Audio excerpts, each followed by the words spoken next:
over right now. Okay, please. what's going on? My mom's ex-husband, he literally stalks us and he's at our house right now. My parents are yelling at him. I know it's done. I'm sorry. I'm just really scared. Okay, take a deep breath for me. I'm getting help to you. Stay on the God,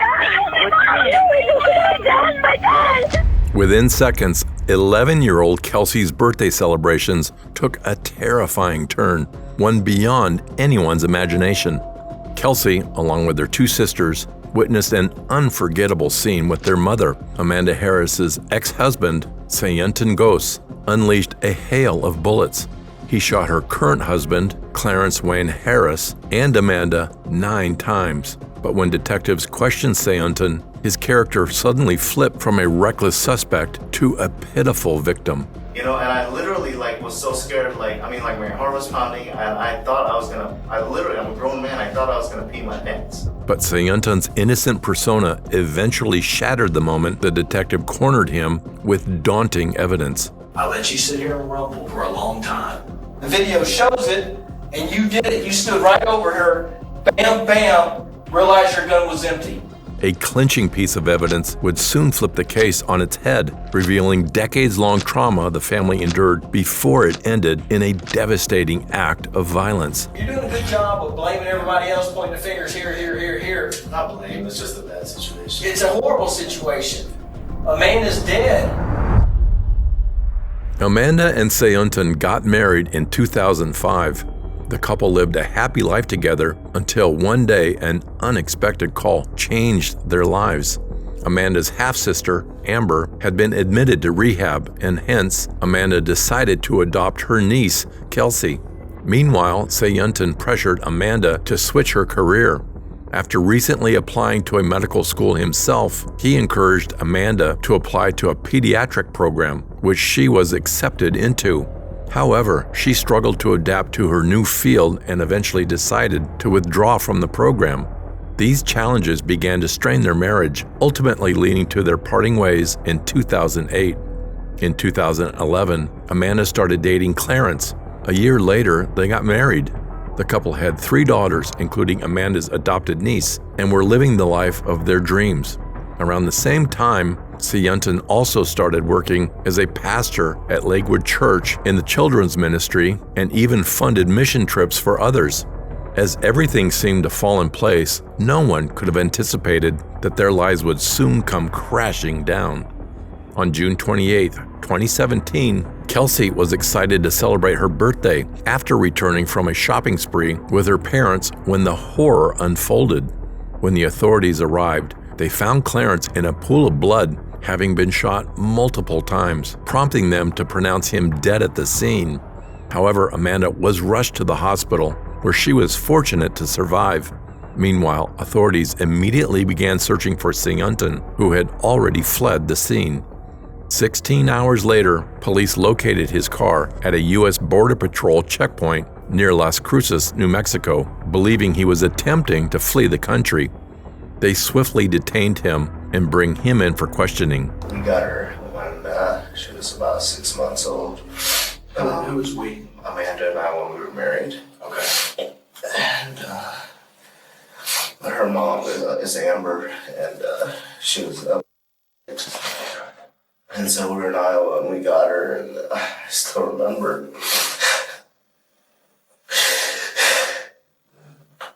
she'd come from the houses.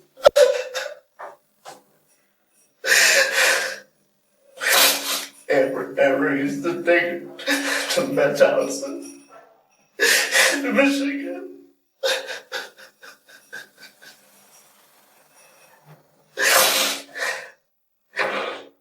And so, I remember holding her 6 months old, and I was like, God, this is such a precious child.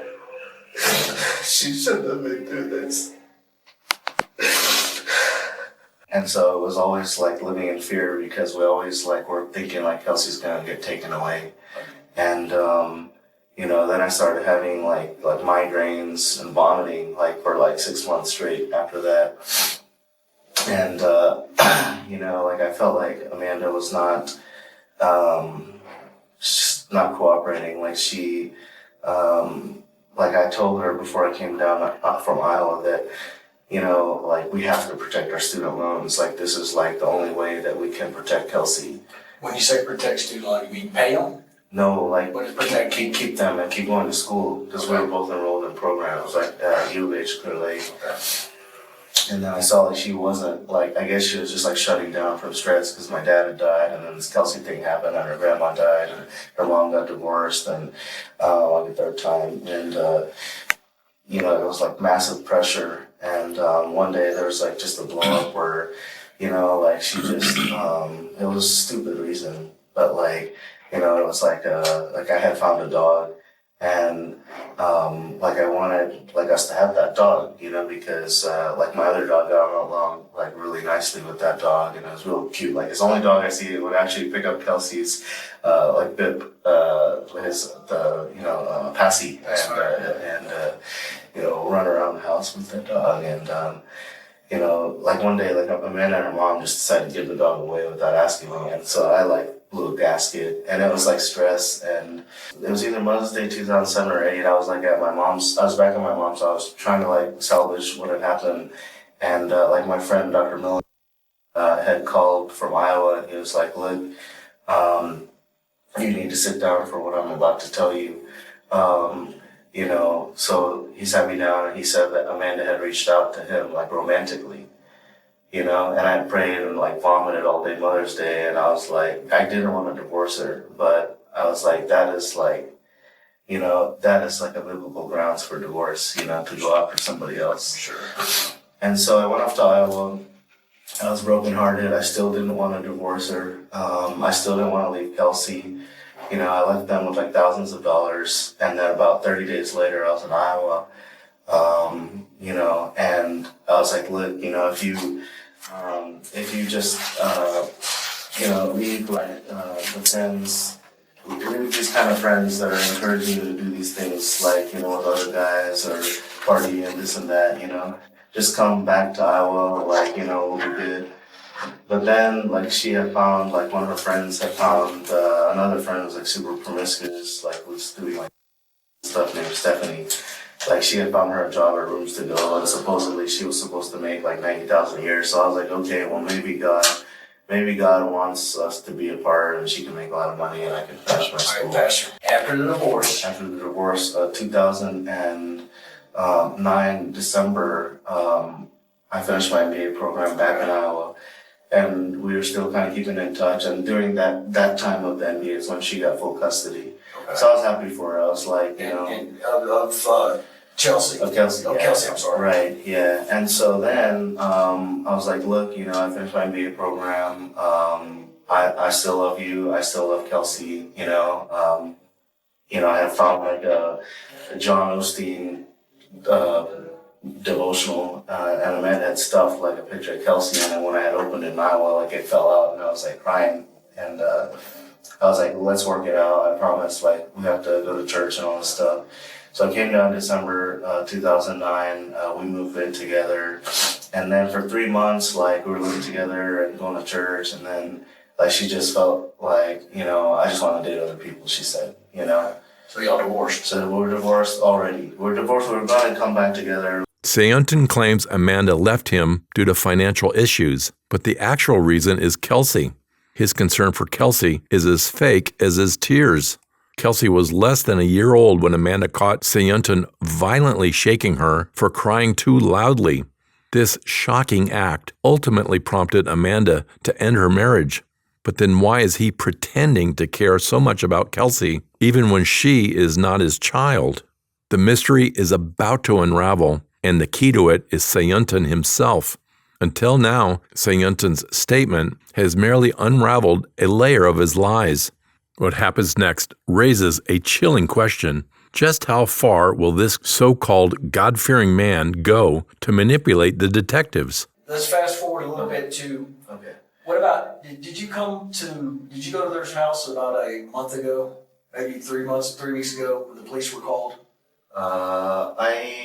Tell Tell me about that. There's no police calls at that time that I was aware of. Like I had Did you actually. show up at their house recently? And I don't mean prior to. I mean prior to the incident took place. Maybe I don't know if it was 3 weeks ago. It might have been. Whenever it was. I never interacted Police with contacted with you, correct? No. No, police never made contact with you by phone No, I had no. or by person. Not in person. No. Okay, but did you come to their house? I dropped off some books for part of our financial ministry, and so I was hoping that everybody could like get along at some point, because I'd also been like a couple Christmases ago to drop presents, and like Wayne's historic response is like, "Get my house, like, you know, I'll kill you," or something like that. That's his like typical. Did you try to explain to him? I have a videotape of the Christmas interaction actually that I can share with you guys. Okay. And I had showed it to Mike and Amanda's brother, Sean, as well. And they giggled about it, and we prayed and left. But the most recent time that I visited, I did not knock on their door. I did not interact with Wayne. I did not trouble them. Did you drop by the house? I drove by the house to drop the books, and I left. That's it. Where did you drop the books at? In the front door. Front door. Front door. Okay. And they were basically a book called Saving for Your Future. My ministry. Did you leave a note? No. No. Did you text anyone and say, "Hey, I dropped books at your door"? No. Let's fast forward to Sure. Wednesday morning, the day of the incident. Yes, And sir. I'm calling it the incident because I Sure. don't know what it is. Sure. Yeah. That morning, you woke up Wednesday morning. Start your day. Sure. So, actually, I had to work late on Tuesday at the hospital. So, by profession, I'm a professional ICU dialysis nurse. What time did you decide to leave that area Yeah. and come down to Lake City? Right after the Lifeway bookstore, you know, Okay. I went down there, and then I went to a CVS, and you know, I went to was it CVS or a Walgreens? What'd you get at CVS? There I got the pink bag that the gifts were in, and like the paper to wrap the gifts. Yeah. Okay, or the tissue paper? Yeah. Okay, all right. So I'm assuming you get in the car, put the presents in the car, Yeah. wrap it and all that Yeah. stuff. Then you go towards her house, is that correct? Yeah. Okay. So then I was like, I was like, okay, I doubt anything's gonna happen. I doubt Wayne is gonna hurt me. Well, let me ask you this. Why would you think that at this point you're bringing a gift? Mm-hmm. I mean, you haven't told me that you've been confrontational with Wayne or anyone else up to this point. I've always tried to. But why the first thing is you're thinking is, I think something's going to happen. Well, I don't think something's going to happen. Well, I was like, I doubt something will happen, but just in case, let me just protect myself, so. But Yeah. My question to you is why would you think something's going to happen? You got to help me paint that picture for yourself. Why would you think? I felt like there's two possibilities. I felt like, why would they keep Kelsey from her relatives all these years? Why would they keep her from me when she like adored me and like begged for me at one point? Like why are they doing this to her? Are they abusers is what's going through my head. Yeah, but my question to you at that point is, she is care, custody, control caregiver Sure. for that child, not you, right? Right. Okay. And that, let me ask you this, do you think that that's, and I'm going to be blunt with you, Yeah. is that any of your business? You're not involved with that child anymore. I mean, they're divorced. Yeah. She's remarried. Yeah. I mean, but. And there's been no history, but what I'm trying to get at, Sure. Pastor, is help me understand why you thought, I don't think nothing's going to happen. Yeah. Nothing's happened in the past, right? Right. I mean, they've never been abusive towards you in the past, have they? Well, when I showed up at Christmas like a couple of years ago, with presents, that was on the video. I can show up. Well, okay. Let me ask you this. Short of verbal abuse, have they ever been physically abusive with you? No, Okay. me neither. And so there's been no physical abuse in the past Right. to warrant you thinking something might happen. Well, my thing Because was, I'll be quite honest with you. I mean, you being a pastor and a Right. God-fearing man, Right. you know how important Christmas is to people. Yeah. If someone showed up my door, unannounced, uninvited, Yeah. Christmas morning, when I'm around the tree with my kiddos, my most sacred time of the year, Yeah. because it is, Yeah. I'd be upset too. And I'm not sure I wouldn't verbally go off on someone who showed up on my door unannounced, uninvited. So I'm not saying his actions were appropriate, obviously, Yeah. but you can understand those actions, can't you? I don't think so, because I would be okay. Even after committing such a harrowing crime, Sayantan's nonchalant behavior with a smile on his face indicates that he believes he is the smartest person in the room. However, he truly is not. Despite the detective warning him of stalking Amanda and knowing that the authorities have all his previous records, Sayantan continues to twist the narrative to suit his interests. The reality is, after their divorce, Sayantan has been stalking Amanda for years, which she had reported multiple times to the police. Even a few weeks before the horrific incident, police confronted Sayantan and issued him a trespass violation. Yet he continues to claim he did everything to help the family. Now, Sayantan is about to reveal his version of the event, but with every disturbing detail he shares, the line between truth and deception starts to seem like a blur. So you're driving to her house Wednesday night. Do you remember exactly what time? I don't. It was getting kind of dark. I don't remember the exact time. My main objective is simply to go and drop the present and leave. That's it. I think either the day of or the day before, I had texted Grandpa Mike and Grandma Rose, something like, what can be done on Kelsey's birthday to both protect her and give her dignity. And by that I mean restore fractured relationships, make sure the kids are talking. I was a Port Point special advocate working with CPS kids before. Sibling rights is like huge. I'm going to redirect you. Sure. You tend to sway off of going to this house. I'm just giving you background. Yeah. Man, I told you when we first started, I felt like you're a good person. I feel like you're a good person. Okay. So I do want to understand what's important to you. But we got to get to where we need to go. Sure. Okay, so that was my thought process. Understandable. Okay, so I arrived at the house, and so I've gotten a text, and it says something like from Rose, Carly and Kelsey did finally get to talk, but Sean Charles didn't get to talk to Kelsey. Okay. So the biological father. So that was, I was very happy that the So where did you get that text at? I think I was already, I may have been already there, or I pulled it up like when I got there. Okay, so when you say got there, you pull onto the street. That's my recollection. I don't remember exactly what time I did the text, honestly. You pulled onto the street, correct? Yeah. Mm-hmm. So you park. Yeah. So go from there.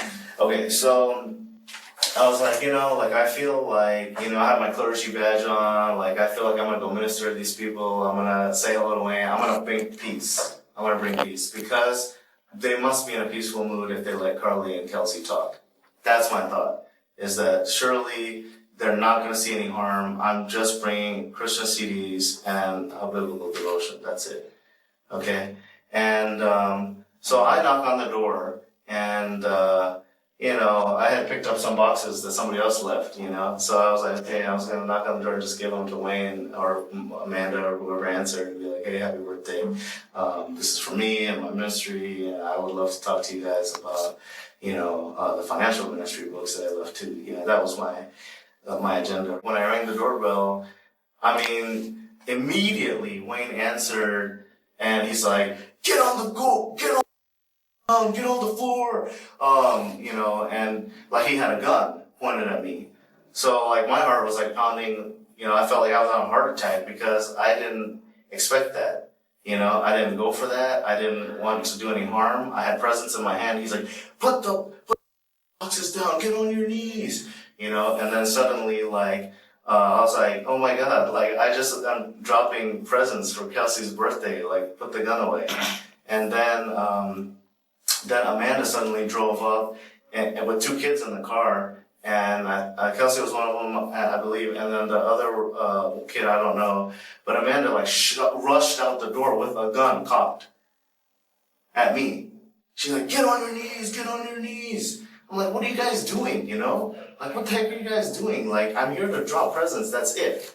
I wasn't showing a weapon. I wasn't doing anything. I wasn't threatening them. I have zero intention of doing any harm. Zero. So then, like, Wayne's like, oh, I'm tired of you harassing our family. I'm like, how am I harassing your family, dude? Like, I'm not doing anything to you. I'm bringing you presents. I wanted to see Kelsey, that's all. You had told me, Wayne, that you would let me see her. I have tape recording of that also, from years ago. He's like, no, I didn't say that. I said, I do have that recording, Wayne. Like, just relax, get on your knees, So he's like screaming and I'm pleading with him. I'm like, just put the gun away, relax. I'm begging him, like, put the gun away. And then Amanda, like, called, I guess she called you guys at that point, and she said something like, I'm falling up, there's some guy that's been stalking me for like 10 years, and that's her, prototype story, damsel in distress thing where she thinks like I'm like obsessed with her or something like that. I have no interest in Amanda. I'm not romantically interested in her, physically interested, or any kind of interest like that. Gotcha. I have one thing that drives my ministry. I created the ministry for Kelsey and her sister, so they have a legacy of serving Christ, and they know they can have a career in Christian music. I wanted to share that with them and the whole family, and Rose and Brad and Sean Charles and whatever. So you're at the doorway. Yeah. She pulls up. She's got her gun on you. Yeah. He's got his gun on you. Yeah, She's on the phone with 911. Yeah. You know she's on the phone with 911, right? I figured either that or a police station. Yeah. And then Police station is 911. Yeah. So I wasn't sure if they did an emergency call or not. Okay. They had Okay, I understand. And then Wayne did mention that I talked to a detective, and he said that if you ever come here, we'll make a citizen's arrest on you. And I'm like, okay, like, so put the gun down, So then I was like begging him, like, just let me stand up. And then he like hit me and like put me on the ground, Okay, so you complied with their orders when Yes. they say get on the ground. Yes, yes. And were you on your stomach or were you on your knees? And knees. Okay. Yeah, and my hands were in there. Okay. And then I told Amanda, I was like, what are you doing? Like, Now, are you in the front door area? Yeah, it this was time? like, it was like in that front door entranceway. Right. And so Wayne had come on. He was in the entranceway, and then Amanda had drove up here, and she was like right in front of the entranceway. And I'm thinking, like, I'm looking at Wayne, and I'm like, man, this is like, this looks like a demonic child kind of guy. Like, why is he so angry that he's like pointing gun and not willing to de-escalate? I'm trying to de-escalate both of them, and then some kid was in the car with Kelsey, and she's like screaming and crying, oh my god, she has a gun. And I'm like, Amanda, calm down, put the gun away, get in the car, drive the kids to where they're not watching all this. This is not right. So I was begging them, and then I got really scared because neither of them were putting the gun down. So I literally started weeping, because I was like, just don't hurt me, don't hurt me, please. And I literally like was so scared, like my heart was pounding, and I thought I'm a grown man, I thought I was gonna pee my pants, Okay. And so, thank God, like finally, the dispatcher told Amanda, put your gun, is he showing a weapon or something like that? And then, Amanda was like, okay, Wayne, they told us to put our guns down.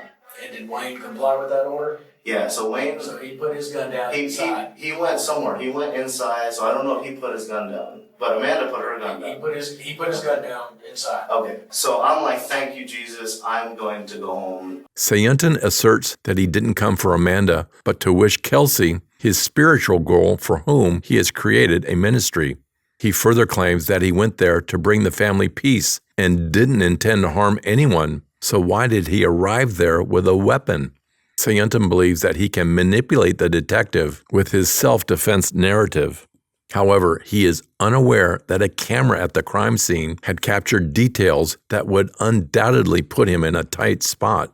Until now, the detective has allowed him to speak, but now he's about to corner Sayantan with shocking evidence that would ultimately dismantle his self-defense narrative. I wasn't putting it on anyone either. Got it, So I understand. thought I was Okay. safe now. I thought I was safe. So I was like, I got up slowly and I was like, look guys, I'm just going to come. I'm just gonna go to the driveway next door and I'm gonna stay there. Okay? Did you tell them that? Yes. And I had my hands up in the air. Okay. Okay? Right. As soon as I got up and stepped towards the garage door, Amanda went back to her gun, picked it up, and then Wayne came like charging at me. You know, so I thought he had his gun at that point. Okay, he charged at me, he attacked me, he hit me, and Kelsey was watching this whole thing. Okay, and I hope that Kelsey saw enough to where she told you, I did not strike them, I did not hit them, I didn't instigate any kind of... Pastor Sal, I'm gonna kind of shut you down a little bit, okay? Right. Because we have a little better than 2 kids witnessing it, okay? We also have video from the house that's Candy Corner Next door, who recently got video cameras installed. Right. It's very good video. Yeah, And I'm going to challenge you to the fact that Amanda picked her gun up. I'm going to challenge you to that fact, okay? She had it though in her hand pointing at me. I'm going to challenge you that I've seen the video. I would ask that you watch it again because so Wayne came at me and he attacked me and struck me. So I thought, and Amanda was pointing with a closed fist. I saw his hand go up and I thought he had a gun. At that point, I was scared because I thought both of them have guns and now he's striking me physically and he's actually going to kill me. So at that point, I pulled the gun that I had and I fired. And then, like, when he went down, like, then it was like, then I didn't want to shoot her. I didn't want to hurt her, but I did fire in that direction because I saw she had a gun. I will say this, even if he had the gun in his hand and he was going to hit you with a gun in his hand, we're not talking about like this, shooting to kill. But it could be the next step because there's 2 guns, you know. Well, so I had no reason to believe that. Let me challenge you again, Pastor Sock, because you know video is clear. Yeah. All right. When the dispatcher told her to put that gun down, she wouldn't put that gun down. Yeah, but you know where she put it? Hold on. We're not gonna play semantics here. Sure. All right. We got dead people. We're not gonna play games. Yes, sir. All right.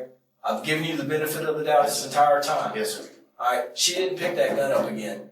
I've watched the video, and about 12 other detectives have watched that video. I was watching it. She had to because she put the gun down near the front door, and then she picked it back up when I got up to get over, and then she was pointing at me when Wayne jumped on me. And then after all that, she must have dropped the gun. I thought in my mind that when I fired at her, she may have ricocheted or just dropped it and ran. You shot him. How many times? I don't know. I just pressed the trigger and then it was just like it was panic mode. Then Amanda did what? I saw her with the gun in her hand. You know, and so I fired in that direction, and then she was like screaming, and then I was like, oh my God, like my heart was pounding, and then all I remember was seeing her run in the house, and then I was like, oh my God, you know, like everything in my heart wanted to like just tell the kids, hey, I'm so sorry you saw this, it's okay now, it's done. I wanted to stay. That was what my heart was telling me to do. Just stay, talk to cops, talk to everybody. But the way that things went down, where she was constantly telling on the phone, this guy's stalking me, this guy's stalking me. And then I'm thinking like all the news, you know, I'm a colored man and nothing against you guys. But I mean, you know, it looks a bad situation. You know, they're already built up. They think a stalker's at the door. They hear gunshots. They hear her screaming. And I'm a colored guy, and I can have my hands up, and I'm still afraid I'm gonna get shot. You know. When you left after the shooting, you're leaving out a lot of stuff. Leaving out a lot of stuff. And what you're leaving out is you left, stopped, turned back around, and went back. What did you do when you went back? I don't remember. Would you like me to tell you? Yes. No, I want you to remember. I don't remember what's happening. I want you to remember. You've been pretty specific about the stuff that benefited you. You've been pretty clear on everything that benefits Pastor Si. Give me something that you did that you know damn well you shouldn't have done after he was shot, laying on that ground. What'd you do when you went back?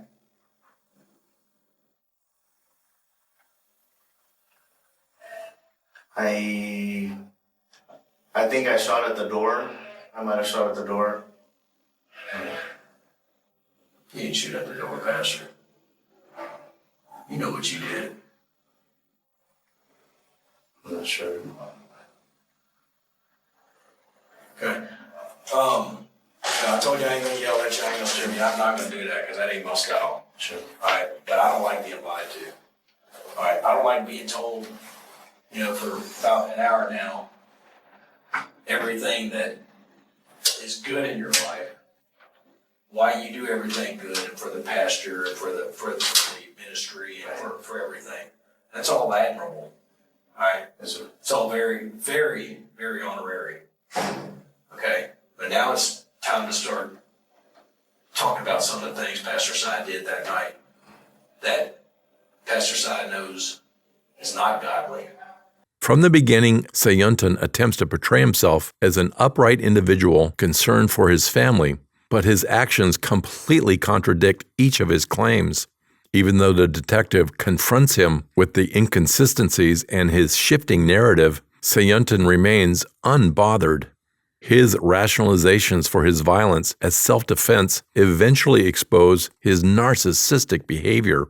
What further undermines his narrative is that after shooting Wayne multiple times, Sayantan fired 2 additional shots at his head from close range to ensure he wouldn't survive. He then pointed his gun back at Amanda, but fortunately, it was already empty, prompting Sayantan to flee the scene. Equipped with this crucial information, the detective isn't done yet. He is determined to show Sayantan the reality he is trying to outrun and will not spare him until each of his claims fails miserably. You do know autopsies take place. You know how those work, right? Yes, sir. Okay. You know what the autopsy says? What's that? You went right back to him, which is on video. Again, I'm not gonna lie to you. You're gonna see the video. Okay. You're gonna see the video. You know you're charged with murder, right? You know that. Yes, sir. All right. There's a reason why you're charged with murder. There's a reason why you're not charged with or we just would have said, hey, come talk to us. We want to investigate you for this. There's a reason why we didn't give you the benefit of the doubt, thinking it was self-defense. All right. Once you're a smart guy. You got a master's degree, right? Yes, sir. Pretty smart dude. Okay. This investigation turned real quick away from self-defense, real quick, based on a few things. The stiffling marks. You know what stiffling is? No. When a gun is so close to somebody's skin, okay, that leaves gunpowder residue. All right. You went over to that man and put 2 bullets in the side of his head after you originally shot him. Yes, you did. Oh, those, Pastor Si? It wasn't at the same time? Pastor Si? I let you sit here and rumble for a long time. Okay, there's 2 gunshot wounds. The gun was close to his head, actually his right forehead. There's 2 gunshot wounds with stifflings to it. The only way it's scientifically possible to get stiffling marks on a person's skin is if the gun is against the skin or within a couple of inches in perimeter. Alright, that's why you're not sitting here getting the benefit of the doubt that this is self-defense. Okay. Alright? Because self-defense, bam, bam, oh shit, I'm out of here, I'm taking off running. Okay. Calling the police, calling 911. Hey, they pulled guns on me. I had to shoot to get away. That's self-defense. Run into a neighbor's banging on the door, call the police. That's self-defense.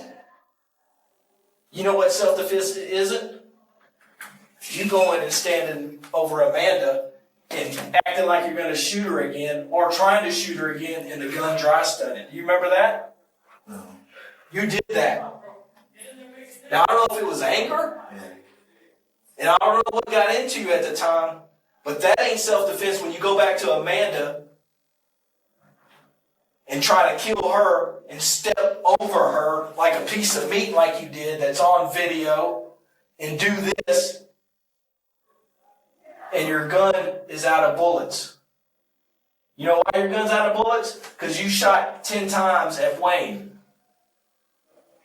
That's why this ain't self-defense. Do you remember going back, stepping over Amanda and pointing the gun right in her face? No. Because she sure does. You know she's not dead. Do you know she's not dead? Yeah, because I started running in the house. Okay. Yeah. Well, she could have died running into the house. Did you know she's not dead? Yes, sir. Okay. So the video says it. The video shows it. And you did it. You stood right over her. Bam, bam. Realized your gun was empty. Now, I don't know why you did that. I have a good feeling it's because of the anger. I'm going to get. I was in panic mode because I just saw her with a gun. So I was thinking that, like, at that point, it's either like me or them, you know? I didn't want this to happen.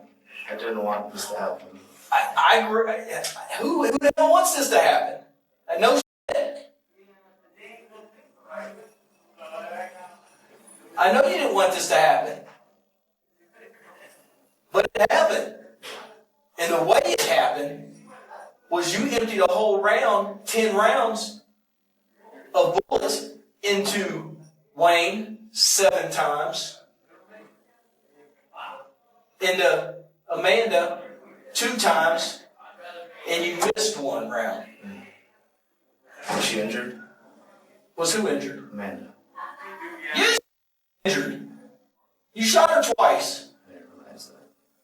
So I can sit here and buy that you didn't want this to happen. Yes, sir. I get that.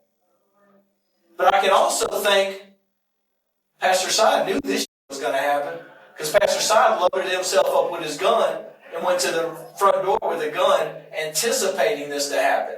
Because you know what? Regardless if they had guns at you, regardless if they were pointing guns at you, if you didn't have a gun, none of this would have happened. If you didn't show up to her house, uninvited, let me add, none of this would have happened. Is that correct? Yes, sir. All right. You know what, in the state of Texas, people can, on private property, point guns at others. It's called the Castle Act. Yes, sir. And have every right in the world to. I didn't want to shoot her. You shot her twice. If you didn't want to shoot her, you wouldn't point a gun at her. I was in fight or flight mode, you know. Pants are in the car. All right. It's pretty drenched with blood. Yeah. Whose blood is that? As soon as I was like shaking, like when I saw that in the gas station. Like, I knew it was Wayne's blood. It had to be Wayne's blood. Because he was the only one that was close to me, like when I was fighting. Why'd you show up in the first place? That's what I'm on. Unannounced, uninvited. That's You what know, I'm on. everybody, you're doing a good job of blaming everybody else, pointing the fingers here, here, here, here. Not blame, it's just a bad situation. It's a horrible situation. A man is dead. Yeah. A woman is shot. Your ex-wife is shot twice. As I was driving, I was just praying. I was like, man, I hope they can save Wayne in the ICU. I hope they can save Wayne in the ICU. That's impossible, and you knew that was impossible. You know why you knew it was impossible? Because you shot Wayne twice in the head, point blank, to kill that man. You dealt with all those problems right then and there. You put the gun to that man's head and shot him directly to his head. We call that an anchor shot, where we're going to make sure we kill somebody, make sure they don't take another breath. And that's what you did to him. You seem to not remember a lot of stuff that's convenient for Pastor Sai not to remember. Just those two. I mean, I take the blame. I take the blame for shooting. You know, I should. I mean, it's kind of hard to claim self-defense when you take a gun to someone's property. How am I supposed to argue for you when you bring a gun? I walk my dog with a gun at nighttime around the apartment complex. It's your apartment complex. It's in Richmond. How are you gonna argue self-defense on this when you shoot a man 8 times? I didn't count. And two of them point blank to the head. I didn't count them. You went and killed that guy on purpose. No, I didn't. I'm not saying that was your intent going over there. Right. I'm not saying that. No, Right. I want you to understand that. Okay. I'm not saying that's your intent. Yeah. But what I'm saying, when the hit the fan, it was on. It was on, and Pastor Si was going to get his revenge. No revenge. Yes, you are. No revenge. Sayantan Ghose was charged with murder and aggravated assault with a deadly weapon. On January 20th, 2020, he was found guilty on all charges. A month later, he was sentenced to 50 years in prison for murder and 20 years for aggravated assault. Both sentences will run concurrently, with Sayantan eligible for parole after spending 25 years in prison.